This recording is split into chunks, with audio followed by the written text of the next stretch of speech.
নমস্কার বন্ধুরা, আমি আবার এসে গেছি একটা নতুন রেসিপি নিয়ে।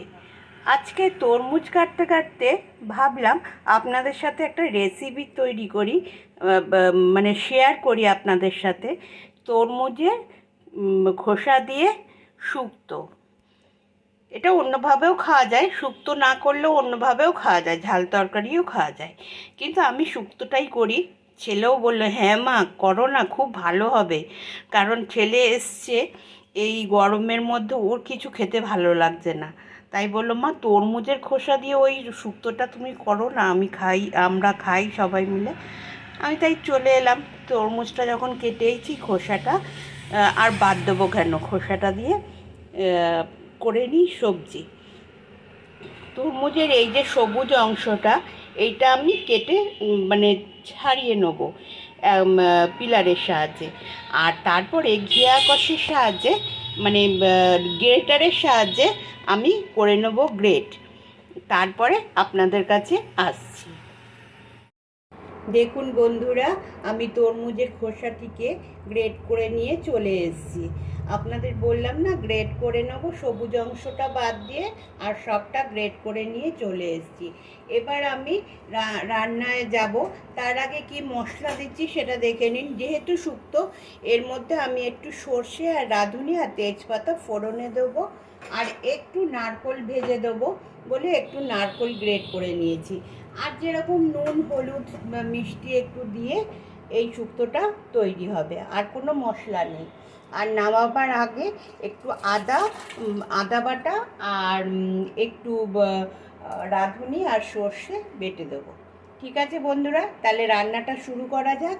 আমি ইন্ডাকশানটা চালু করলাম।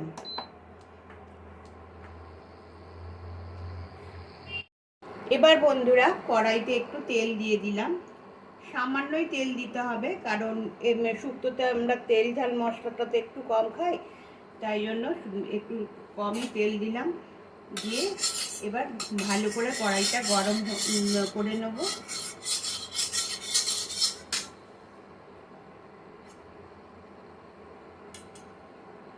তেলটা বন্ধুরা গরম হয়ে গেছে।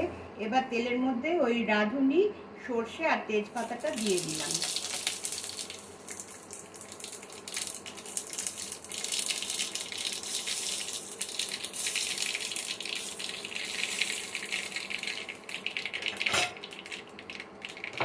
এই নারকেলটা একটু গ্রেট করা নারকেলটা একটু ভেজে নেব।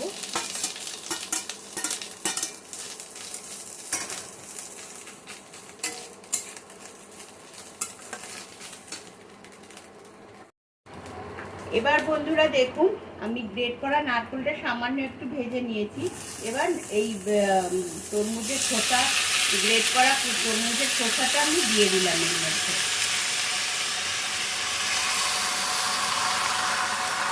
তরমুজের খোসা দিয়ে প্রচুর জল বেরোয়, তাই জন্য জলটাও দিয়ে দিলাম। এবার একটু নাড়া দিয়ে আমি ঢেকে দেবো।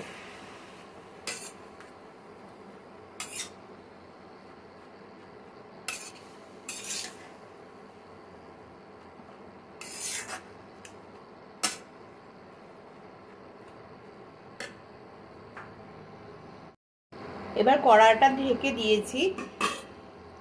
একটু ফুটে উঠলেই আমি এর মধ্যে দিয়ে দেব নুন আর হলুদ। তখন আবার আসছি।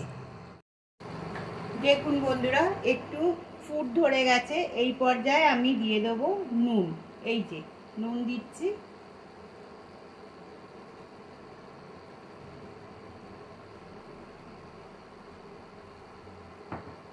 আর দিয়ে দেব সামান্য একটু হলুদ।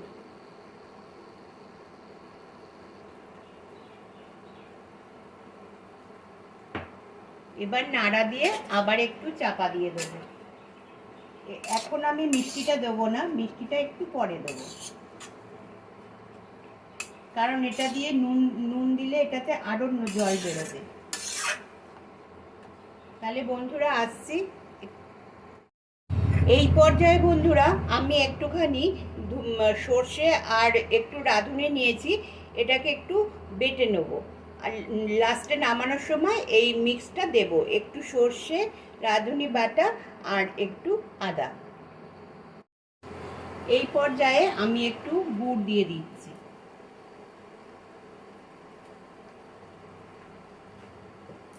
গুড়টা দিয়ে একটু নাড়া দেব, আবার ঢেকে দেবো তারপর।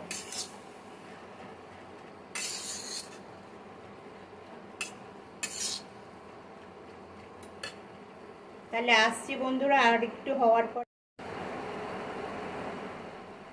দেখুন বন্ধুরা, আমি আমার তরকারি মানে শুক্তোটা প্রায় হয়ে এসছে, আর একটু আর 5 মিনিট মতো রাখলেই হয়ে যাবে। তারপরে আমি নামিয়ে ফেলবো। তাহলে আসছি নামানোর আগে। দেখুন বন্ধুরা, এই পর্যায়ে আমি এই মশলাটা বেটে রেখেছিলাম, এই মশলাটা দিয়ে দেবো, দিয়ে একটু টানাবো, আর দিয়ে দেবো একটুখানি আদা বাটা। নামানোর আগে এই যে আদা বাটাটা দিয়ে দেবো।